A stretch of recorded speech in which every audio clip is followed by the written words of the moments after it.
بسم اللہ الرحمن الرحیم۔ سلطان محمود غزنوی ایک بار دربار میں بیٹھے تھے۔ دربار میں ہزاروں لوگ شریک تھے، جن میں اولیاء، کتب، علماء بھی شامل تھے۔ سلطان محمود غزنوی نے ان سب کو مخاطب کر کے کہا، کیا کوئی شخص مجھے حضرت خضر علیہ السلام کی زیارت کرا سکتا ہے؟ سب خاموش رہے۔ دربار میں بیٹھا ایک دیہاتی کھڑا ہوا اور کہا، میں زیارت کرا سکتا ہوں، مگر میری کچھ شرطیں ہیں۔ محمود غزنوی نے شرط پوچھی تو عرض کرنے لگا، مجھے 6 ماہ دریا کے کنارے چلہ کاٹنا ہوگا، لیکن میں ایک غریب آدمی ہوں، میرے گھر کا خرچ آپ کو اٹھانا پڑے گا۔ سلطان محمود غزنوی نے شرط منظور کر لی اور اس شخص کو چلے کے لیے بھیج دیا۔ اس کے گھر کا خرچہ بادشاہ کے ذمے ہو گیا۔ 6 ماہ گزرنے کے بعد سلطان محمود غزنوی نے اس شخص کو دربار میں حاضر کیا اور پوچھا۔ دیہاتی کہنے لگا، حضور، کچھ وجہ سے چلہ الٹا ہو گیا، لہذا 6 ماہ مزید لگیں گے۔ 6 ماہ اور گزرنے کے بعد سلطان محمود غزنوی نے پھر دربار لگایا۔ دربار میں ہزاروں افراد شریک تھے۔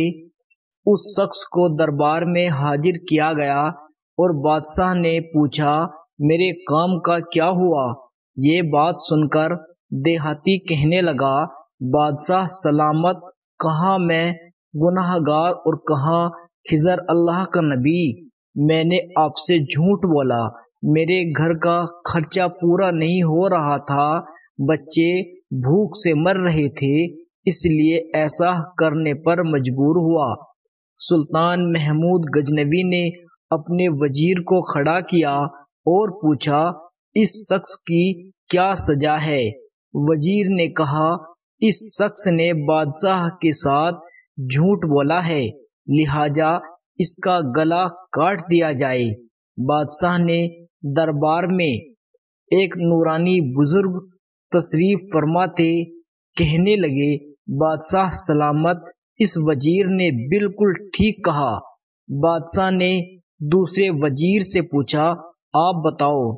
اس نے کہا، اس شخص نے بادشاہ کے ساتھ دھوکہ کیا ہے، اس کا گلا نہ کاٹا جائے بلکہ اسے کتے کے آگے ڈالا جائے تاکہ یہ ذلیل ہو کر مرے۔ ایسا کرنے سے کچھ وقت تو لگے۔ دربار میں بیٹھے اس نورانی چہرے والے بزرگ نے کہا، بادشاہ سلامت، یہ بات بالکل ٹھیک کہہ رہا ہے۔ بادشاہ سلطان محمود غزنوی نے اپنے پیارے غلام ایاز محمود سے پوچھا، آپ کیا کہتے ہو؟ ایاز نے کہا، بادشاہ سلامت، آپ کی بادشاہی سے 1 سال ایک غریب آدمی کے بچے پلتے رہے، آپ کے خزانے میں کوئی کمی نہیں آئی اور نہ ہی اس کے جھوٹ بولنے سے آپ کی شان میں کوئی فرق آیا۔ اگر میری بات مانو تو اسے معاف کر دو، اگر اسے قتل کر دیا تو اس کے بچے بھوکے مر جائیں گے۔ ایاز کی یہ بات سن کر محفل میں بیٹھا نورانی چہرے والا بزرگ کہنے لگا، ایاز بالکل ٹھیک کہہ رہا ہے۔ سلطان محمود غزنوی نے بزرگ کو بلایا اور پوچھا، آپ نے پہلے وزیر کے فیصلے کو بھی درست کہا اور دوسرے وزیر کے فیصلے کو بھی درست کہا، اس کی وجہ کیا سمجھی جائے؟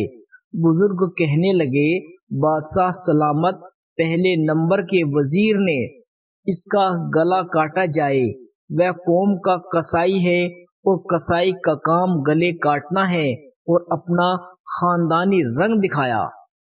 غلطی اس کی نہیں، آپ کی ہے، آپ نے ایک قصائی کو وزیر بنا رکھا ہے۔ دوسرا جس نے کہا کہ اسے کتے کے سامنے ڈالا جائے، اس وزیر کا باپ بادشاہوں کے کتے نہلایا کرتا تھا، کتوں کے شکار کھیلا کرتا تھا، تو اس نے اپنے خاندان کا تعارف کرایا۔ اس میں بھی آپ کی غلطی ہے کہ ایسے شخص کو وزارت دے رکھی ہے۔ جہاں ایسے وزیر ہوں گے وہاں لوگوں نے بھوک ہی سے مرنا ہے۔ اور تیسرا، ایاز نے جو فیصلہ دیا تو سلطان محمود سنو، ایاز سید زادہ ہے۔ سید کی شان یہ ہے کہ سید اپنا سارا خاندان کربلا میں ذبح کرا دیتا ہے مگر بدلہ لینے کا کبھی نہیں سوچتا۔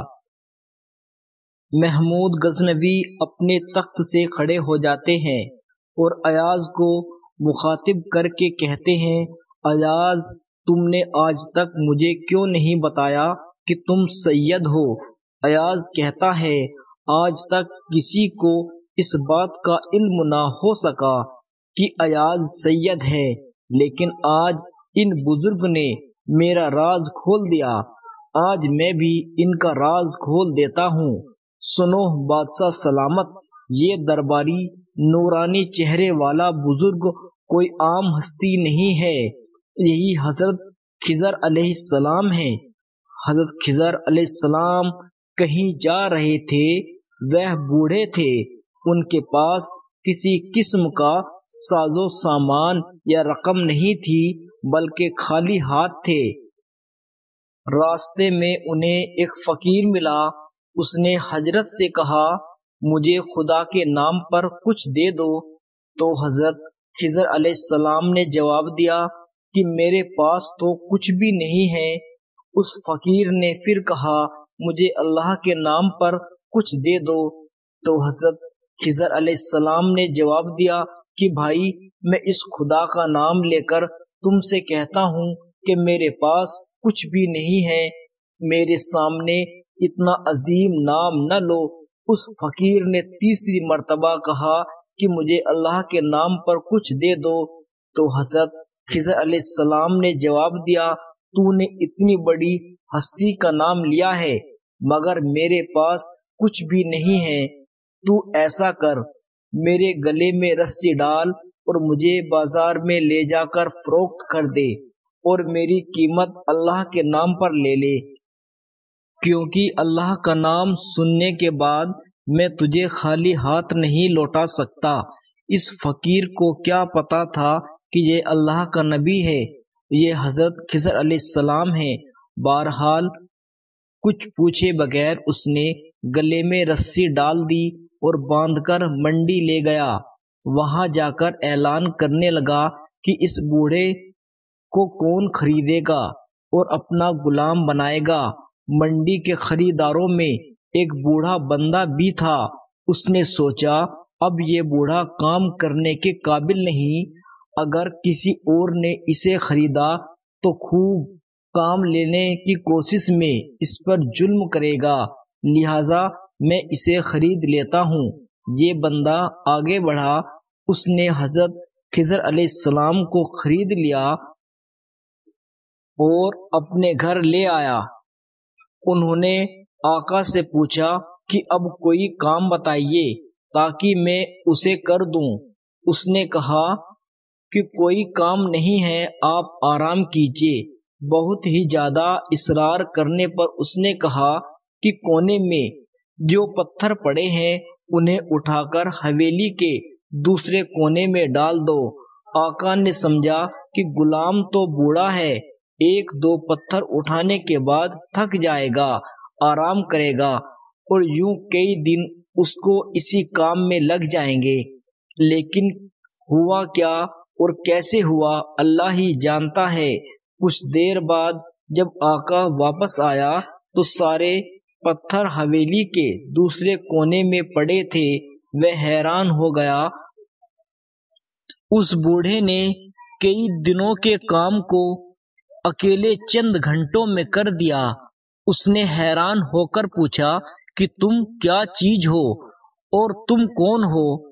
اسے جواب دیا کہ آپ کا غلام ہوں۔ بوڑھے آقا نے کہا، یہ دیوار بہت پرانی اور بوسیدہ ہو چکی ہے، اس کو گرا کر نئی دیوار بنا دو۔ یہ کہہ کر وہ آقا ایک کونے میں چھپ کر بیٹھ گیا تاکہ دیکھ سکے کہ یہ بوڑھا کیسے کام کرتا ہے۔